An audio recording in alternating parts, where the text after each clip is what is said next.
সন্দেশখালীর ঘটনায় স্বাভাবিকভাবেই রাজ্য রাজনীতি উত্তাল। এদের একটাকেও বাঁচিয়ে রাখা উচিত নয়।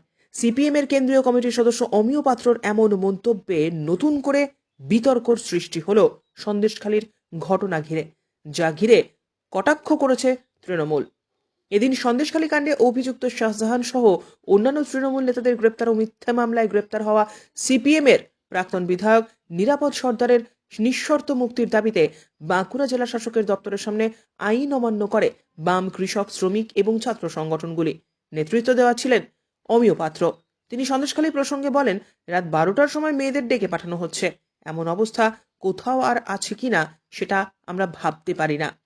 এরপরেই অমিয় পাত্রর সংযোজন, আমি অবাক হয়ে যাচ্ছি, এরপরেও তৃণমূল এই কাণ্ড নিয়ে কোনো কথা বলে যাচ্ছে না। তাদের পদত্যাগ করে চলে যাওয়া উচিত। আর এই মুহূর্তে মমতা বন্দ্যোপাধ্যায়ের শাসন ক্ষমতার থাকার কোনো অধিকার নেই।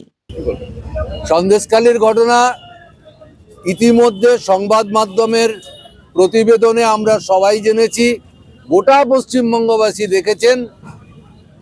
এরকম একটা পরিস্থিতি আমাদের দেশের ভূখণ্ডে কোথাও থাকতে পারে, এটা আমরা কোনো মানুষ কল্পনা করতে পারি না। রাত 12টার সময় মেয়েদের ডেকে পাঠানো, এই রকম ব্যবস্থা আছে কোথাও, এটা আমরা ভাবতে পারি না। হাজবেন্ডরা প্রশ্ন তুলেছে, কেন আমার স্ত্রীকে আপনি ডাকছেন 12টার সময়? বলে, প্রশ্ন করবেন না, তাহলে কালকে আপনার বাড়িটা জ্বলবে। আপনি ভাবতে পারেন? সব দলের জামা পতাকা খুলে দিয়ে জনগণের একসঙ্গে জোট বেঁধে গিয়ে পিটিয়ে মেরে দেওয়া উচিত। এদের একটাকে বাঁচিয়ে রাখা উচিত নয়, তবে এই মেয়েরা শান্তি পাবে। এই জিনিস আর কেউ করতে সাহস পাবে না। এইটা নিয়ে আমি তো অবাক হয়ে যাই যে তৃণমূল এখনো কথা বলছে। তোদের পদত্যাগ করে চলে যাওয়া উচিত। আর এক মুহূর্ত শাসন ক্ষমতায় থাকার অধিকার মমতা ব্যানার্জির নেই। উনি ভাবছেন 500 টাকা, 1000 টাকা লক্ষ্মীর ভান্ডার দিয়ে সব মেয়েদের ইজ্জত, মান, সম্মান সব কিনে নিয়েছেন। এ চলতে পারে না। যে তৃণমূলের দাবি, সন্দেশখালীর কোনো মহিলা থানায় অভিযোগ করেননি, তাই সিপিএম এর তোলা অভিযোগ সম্পূর্ণরূপে নস্যাৎ করেছে শাসক দল। কিছু সিপিএম এবং বিজেপির লোক এমন অভিযোগ তুলছে বলেও মন্তব্য করছে শাসক দল। তৃণমূলের পাল্টা হুঁশিয়ারি, অমিয় পাত্র আগামীতে নিজে জনরোষের মুখে পড়বেন না। একটি 1 নম্বরে হারমাদ, পশ্চিমবঙ্গের হারমাদদের যদি একটা কোনো নাম আছে, তার প্রথম যদি সারির নাম ওঠে, তার নাম অমিয় পাত্র। ওর মুখে এই সমস্ত কথা সাজে না। কোনো মহিলা লিখিতভাবে কোনো থানায় অভিযোগ জানায়নি যে মহিলাদের উপর অত্যাচার চলতো। সিপিএম, বিজেপি এরা কিছু লোককে ফিট করেছে, সেখানে নিয়ে উত্তেজনা ছড়াবার চেষ্টা করছে।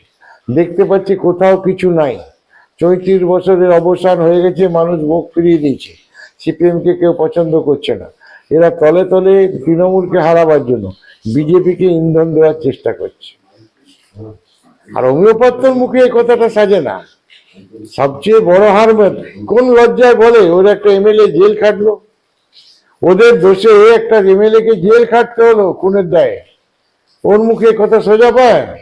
আর অমিয় পাত্র যে কথা বলছেন, আমি অনুরোধ করবো ওনাকে, আপনি জনরোষে পড়ে গেলে তখন চিৎকার করবেন না তো? তৃণমূল কেউ দয়াতে এসছে যে পদত্যাগ করবে? 34 বছরের অপশাসনের ফলে তৃণমূল কংগ্রেস ক্ষমতায়, ওদের দয়াতে নয়। তো ওনাকে আমি অনুরোধ করব যে অমিয় বাবু, সাবধানে সতর্কে কথা বলুন। আপনি জনরোষে পড়ে যাবেন না তো?